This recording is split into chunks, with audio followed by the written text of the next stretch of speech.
বাংলাদেশ থেকে কাঁটাতার টপকে এই রাজ্যে এসে নাকি জাল নথিপত্র বানানো খুব সোজা, এইসব কথা বিজেপি বলে। আমি এসব কথা বিশ্বাস করি না। কিন্তু সেদিন রাস্তায় আমি একটা পোস্টার দেখলাম। এই পোস্টারটা দেখে আমি আর লোভ সামলাতে পারলাম না, ছবিটা তুলেই ফেললাম। মন দিয়ে পড়ুন এখানে কি লেখা আছে। Pan card without any documents within 10 days, মানে শুধু 10 দিন লাগবে। 10 দিনের মধ্যে আপনি একটা প্যান কার্ড পেয়ে যাবেন, যে প্যান কার্ডটা হচ্ছে ভারতবর্ষের একটা অন্যতম পরিচয়পত্র।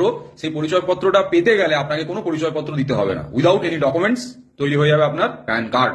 আমি তো বলবো আপনাকে শুভনন্দন, আপনি আরো করুন। ফোন নাম্বারটা আমি আপনাদেরকে দেখাচ্ছি না, কারণ যার ফোন নাম্বার সে অনেক বড় সমস্যায় পড়ে যাবে তার জন্য। কিন্তু আমি এই নাম্বারটাতে ফোন করেছিলাম আসল সত্যটা জানার জন্য। আমি কি জানতে পেরেছি সেটা আপনাদেরকে জানাচ্ছি। হ্যালো। হ্যালো, হ্যাঁ বলুন। দাদা, প্যান কার্ডের জন্য ফোন করছি। হ্যাঁ বলুন বলুন। আপনার নাম্বারটা একটা পোস্টারে দেখলাম, দেখে করলাম আর কি। প্যান কার্ডের জন্য কিরকম ভাবে কি করতে হবে আপনার কাছে একটু জানার জন্য। ওকে, আধার কার্ড আছে? আধার কার্ড তো নেই, আমার বানানো হয়নি। ওই পাসপোর্ট সাইজ কালার ফটো লাগবে, 3 15 টাকা লাগবে।